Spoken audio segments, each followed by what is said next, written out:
जय हिंद। इस वीडियो में हम जानेंगे पॉक्सो एक्ट क्या है, पॉक्सो एक्ट कब लागू होता है, उसमें गिरफ्तारी कैसे होती है, उसमें पुलिस की क्या जिम्मेदारी होती है और आम जन की क्या जिम्मेदारी होती है और किस प्रकार से व्यक्ति को जमानत मिलती है। अगर झूठे पॉक्सो एक्ट लगाया जाता है तो क्या सज़ा मिलेगी झूठे पॉक्सो एक्ट लगाने वाले पर, तो इसके बारे में हम विस्तार से चर्चा करेंगे। तो चलिए शुरू करते हैं अपना टॉपिक।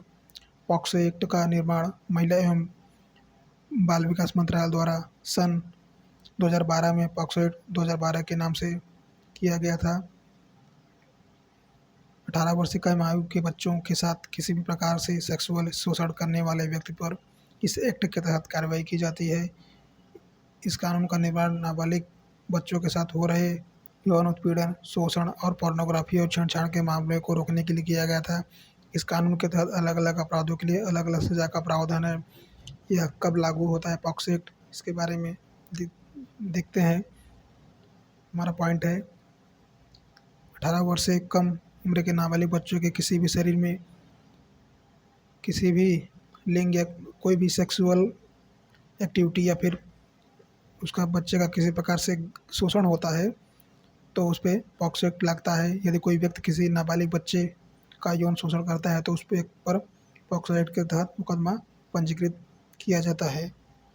नेक्स्ट पॉइंट है पॉक्सो एक्ट के तहत यौन उत्पीड़न की परिभाषाएं और धाराएं, इनमें क्या क्या धारा हो लगती है और इसकी परिभाषा क्या है, इसके बारे में देखते हैं। पॉक्सो एक्ट के अधिनियम के अनुसार यौन हमला पर एक बच्चे पर की गई लिखित गतिविधियों में से संदर्भित करता है। भेदनात्मक यौन हमला, पेनेट्रेटिव सेक्सुअल असॉल्ट, इसमें बच्चे के साथ सेक्सुअल असॉल्ट मौखिक के साथ जो संभोग करते हैं, ये सब मामले धारा 3 के तहत आते हैं। गंभीर प्रवेशन यौन हमला धारा 5 या धारा 3 के तहत यौन हमले को संदर्भित करता है जो कुछ गंभीर परिस्थितियों में किया जाता है, जैसे कि जब अपराधी बच्चे का रिश्तेदार, अभिभावक या शिक्षक हो या जब बच्चा शारीरिक या मानसिक रूप से अक्षम है। अक्षम का तात्पर्य जब वह विकलांग हो या फिर स्वयं सक्षम न हो, किसी प्रकार से हैंडीकैप हो, ऐसे मामले में जब बच्चे के साथ वह सेक्सुअल असॉल्ट करता है, चाहे वो बच्चे में, चाहे वो लड़का हो या लड़की, किसी भी प्रकार का हो सकता है। अगर उसके साथ इस प्रकार का कोई अग्रेव्ड पेनेट्रेटिव सेक्सुअल असॉल्ट करता है तो उस पर धारा 5 लगाई जाती है। यौन हमला सेक्सुअल असॉल्ट धारा 7, इसमें बच्चे के साथ यौन प्रकृति का कोई भी अवांछित शारीरिक संपर्क शामिल है, जैसे कि बच्चे के गुप्तांगों को छूना या बच्चे को अपराधों को प्राइवेट पार्ट्स को छूना, इस प्रकार से सेक्सुअल असॉल्ट होता है तो धारा 7 लगाया जाता है। उग्र यौन हमला धारा 9 या धारा 7 के तहत यौन हमले को संदर्भित करता है जो कुछ गंभीर परिस्थितियों में किया जाता है, कि जैसे कि जब अपराधी बच्चे का रिश्तेदार, अभिभावक या शिक्षक हो या बच्चा शारीरिक या मानसिक रूप से अक्षम हो। कहने का तात्पर्य है जो वह दिमाग से और शारीरिक दोनों प्रकार से सक्षम न हो, तब उस पर धारा 9 लगाया जाता है। अगर कोई अपराधी का रिश्तेदार, शिक्षक, अभिभावक या जान पहचान का या फिर ऐसा कोई व्यक्ति जो उसके साथ करता है ऐसा सेक्सुअल असॉल्ट या फिर उग्र यौन हमला, तो उस पर धारा 9 लगाया जाता है। बच्चे का यौन पीड़न, चाइल्ड सेक्सुअल अब्यूज़ धारा 11, इसमें कोई भी अवांछित यौन इशारा या व्यवहार शामिल है, जैसे यौन टिप्पणी करना या बच्चे को अश्लील साहित्य दिखाना।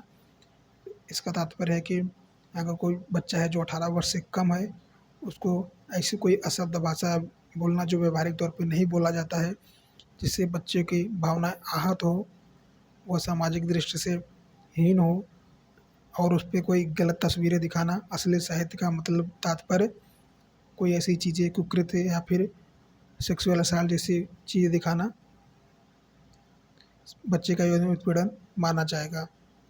इसके शिकायत की क्या प्रक्रिया होती है, इस पर बात करते हैं। पॉक्सो एक्ट 2012 के तहत शिकायत दर्ज करने की प्रक्रिया क्या है, इसके बारे में देखते हैं। अगर आप कोई जानने वाला यौन शोषण का शिकार हुआ है तो आप पॉक्सो एक्ट के तहत शिकायत दर्ज करा सकते हैं। पॉक्सो अधिनियम के तहत शिकायत दर्ज करने की प्रक्रिया इस प्रकार है। पहला पॉइंट है पुलिस से संपर्क करें। पहला कदम पुलिस से संपर्क करना और घटना की रिपोर्ट करना। आप या तो व्यक्तिगत रूप से पुलिस स्टेशन जा सकते हैं या शिकायत दर्ज कराने के लिए पुलिस हेल्पलाइन नंबर पर भी कॉल कर सकते हैं। दूसरा पॉइंट है विवरण प्रदान करें।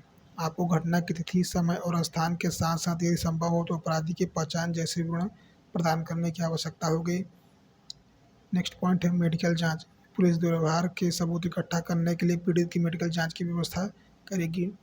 यदि सेक्सुअल असॉल्ट हुआ है तो आपको नज़दीकी या फिर किसी गवर्नमेंट या प्राइवेट हॉस्पिटल से आपकी मेडिकल जांच की जाएगी और आपके साथ एक पुलिस अधिकारी भी साथ रहेगा आपकी सुरक्षा के लिए।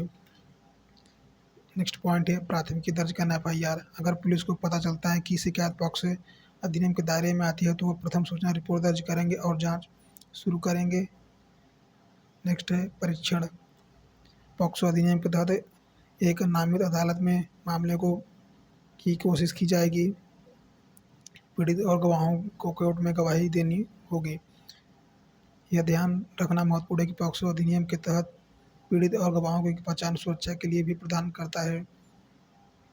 पॉक्सो केस के तहत पुलिस की क्या जिम्मेदारी है, इसके बारे में चर्चा करते हैं। पुलिस इस कानून को लागू करने और ऐसे अपराधों के लिए पीड़ित के लिए न्याय सुनिश्चित करने में महत्वपूर्ण भूमिका निभाती है। पॉक्सो एक्ट के तहत पुलिस की जिम्मेदारी निम्नलिखित हैं। पहला है शिकायत का पंजीकरण। जब किसी बच्चे के खिलाफ यौन अपराध की शिकायत प्राप्त होती है तो पुलिस को तुरंत शिकायत दर्ज करनी चाहिए। बयान दर्ज करना। पुलिस पीड़ित या किसी गवाह के बयान को इस तरह से दर्ज करने के लिए जिम्मेदार है जो बच्चे की उम्र, लिंग और मानसिक स्थिति के प्रति संवेदनशील हो। कहने का तात्पर्य, अगर कोई व्यक्ति या कोई बच्चा गवाही दे रहा है तो कम से कम उसके बच्चे की उम्र या मानसिक स्थिति संवेदनशील हो, किसी पागल या दिवालिया न हो। नेक्स्ट पॉइंट है मेडिकल जांच करना।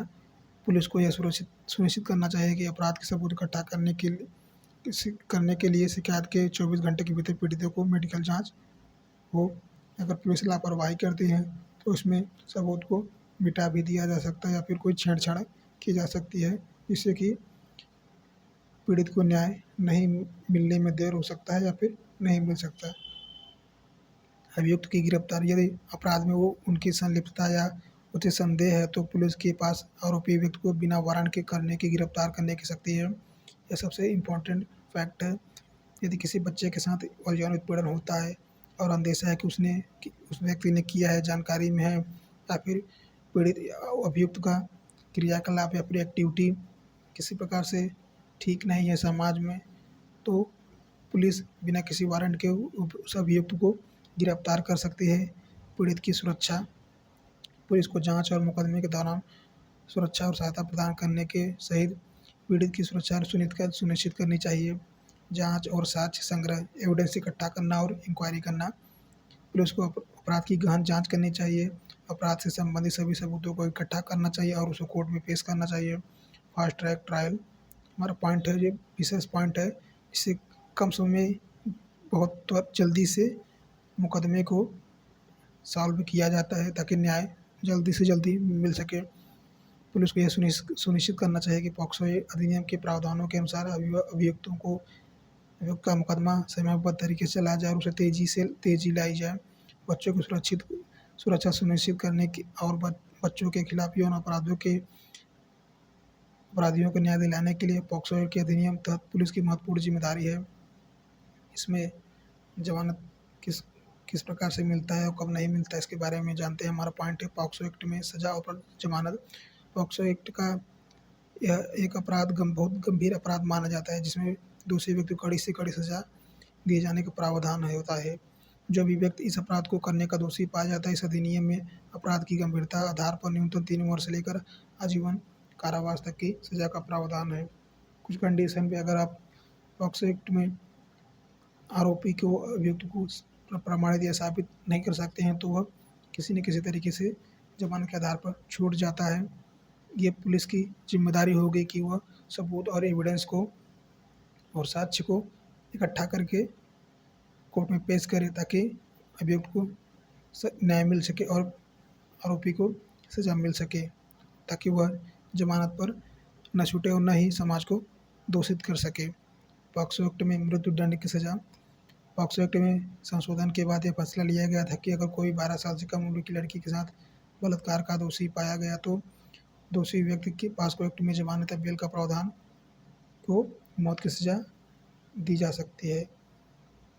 नेक्स्ट पॉइंट है पॉक्सो एक्ट में जमानत या बेल किस प्रकार से होता है। यदि किसी व्यक्ति पर नाबालिग बच्चे के यौन शोषण जैसे अपराध करने के तहत मुकदमा दर्ज किया जाता है तो उसे किसी भी प्रकार से जमानत नहीं दी जा सकती। इस एक्ट में संशोधन से पहले अग्रिम जमानत का प्रावधान था, लेकिन संशोधन के बाद आरोपी को अग्रिम जमानत भी नहीं दी जाती। यह तब होता है जब आरोपी पर यौन उत्पीड़न का मामला साबित हो जाता है। अगर अभियुक्त पर मामला साबित नहीं होता तो वह जमानत ले सकता है, क्योंकि वह तब तक आरोपी अभियुक्त नहीं है जब तक कि मामला उस पर साबित नहीं हो जाता है। अगर साबित हो जाता है तो उसे जमानत नहीं दी जाएगी, चाहे वो कितना भी प्रयास करे, चाहे वो सेशन कोर्ट से, हाई कोर्ट से, कहीं से भी वह समर्पण कर कोई भी तरीका अपनाए, उसको जमानत नहीं मिलेगी। अगर उसके ऊपर सज़ा जो है बरकरार है, सबूत इकट्ठा है, वो प्रमाणित हो जाता है कि अपराधी है, तो किसी भी हालत में उसको बेल नहीं मिलेगी। झूठा पॉक्सो एक्ट केस करने पर क्या सज़ा हो सकती है, इस पर भी हम जानते हैं।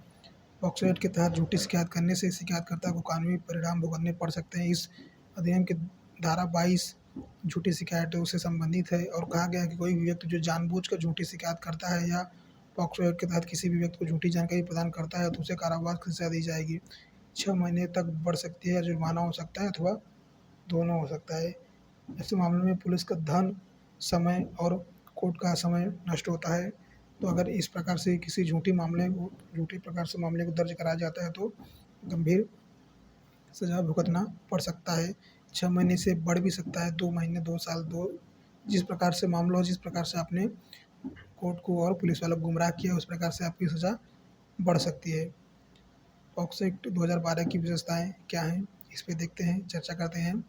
वर्ष 2018 में हुए संशोधन के बाद इस एक्ट को और भी सख्त कर दिया गया है, जिसका उद्देश्य बच्चों को इस अपराध से बचाना व समय पर न्याय दिलवाना।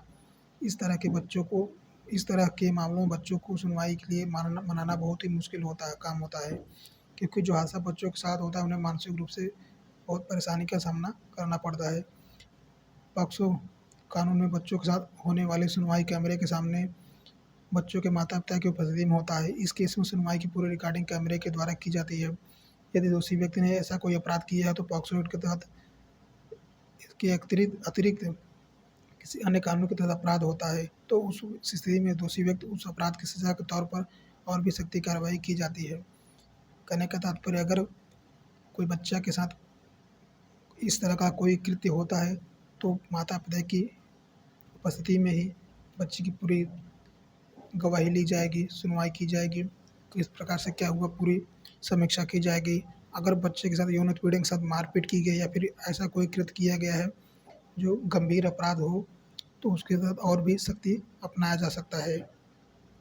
पॉक्सो एक्ट में बच्चों के लिए विशेष अदालत में कार्रवाई होती है। यदि कोई व्यक्ति बच्चे से देह व्यापार करवाता है तो उस पर पॉक्सो एक्ट के तहत भी कार्रवाई की जाती है। नेक्स्ट पॉइंट है, यदि पुलिस को इस तरह के किसी अपराध की जानकारी मिलती है तो 24 घंटे के अंदर पुलिस को बाल कल्याण समिति को जानकारी देनी होती है। पॉक्सो एक्ट में बच्चे की मेडिकल की जांच महिला चिकित्सा द्वारा ही की जाती है। ऐसे मामले में पुलिस की भूमिका बहुत बढ़ जाती है। पुलिस द्वारा ऐसे मामले में जांच जल्द से जल्द करनी होती है। पॉक्सो एक्ट में यौन शोषण के अपराध की सुनवाई एक वर्ष के अंदर खत्म करने को कहा जाता है, ताकि पीड़ित व्यक्ति को, बच्चे को न्याय मिल सके। पॉक्सो एक्ट से बचने के उपाय, यदि किसी व्यक्ति के खिलाफ पॉक्सो एक्ट के तहत कार्रवाई की जाती है तो उससे बचने का कोई रास्ता नहीं है। यदि इस मामले में यह साबित हो जाता है कि पीड़ित वर्ष 18 वर्ष से ज़्यादा का है, तभी इस एक्ट को हटाया जा सकता है। तो कहने का तात्पर्य है कि अगर आपको पॉक्सो लग गया है तो आपको बचने का कोई उपाय नहीं है। इसमें किसी भी प्रकार से कुछ भी नहीं कर सकते। अगर आपको जुर्म साबित हो जाता है तो आप कुछ नहीं कर सकते। अगर पीड़िता 18 वर्ष से कम है तब तो आप पे नहीं लगा, पीड़िता को 18 वर्ष से ज़्यादा अगर आप साबित कर देते हैं तब पॉक्सो एक्ट हटाया जा सकता है। और जो नियमावली में दिया हुआ है BNS, भारतीय न्याय संहिता, CRPC एविडेंस एक्ट इनके तहत कार्रवाई होगी, साक्ष्य अधिनियम के तहत कार्रवाई होगी। आपके ऊपर पॉक्सो एक्ट हटा दिया जाए। अगर 18 वर्ष से बच्ची नीचे है तब आप पे पूरी तरह से कायम रहेगा, आपको गंभीर से गंभीर सजा भुगतनी पड़ेंगे। तो आशा करता हूँ पॉक्सो एक्ट विस्तार से आपको समझ में आया होगा। यदि आप जुडिशरी की तैयारी करते हैं तो आप नोट्स बना लीजिए। यदि आप छात्र हैं या फिर कोई अन्य सेशन पेशा में काम करते हैं तो आपको ये जानकारी है, तो कृपया किसी भी बच्चे के साथ अगर जघन्य अपराध इस तरह के यौन शोषण का मामला होता है तो अपने नज़दीकी police station, social media sites या फिर किसी न्यायालय में इसकी सूचना दे सकते हैं। आशा करता हूँ आपको लेक्चर समझ में आया होगा। अगर लेक्चर समझ में आया है तो वीडियो को लाइक करें, चैनल को सब्सक्राइब करें और ज़्यादा से ज़्यादा शेयर करें ताकि पॉक्सो एक्ट के बारे में सबको मालूम पड़ सके और अपराध करने से बचे। मिलते हैं नेक्स्ट वीडियो में। जय हिंद, जय भारत।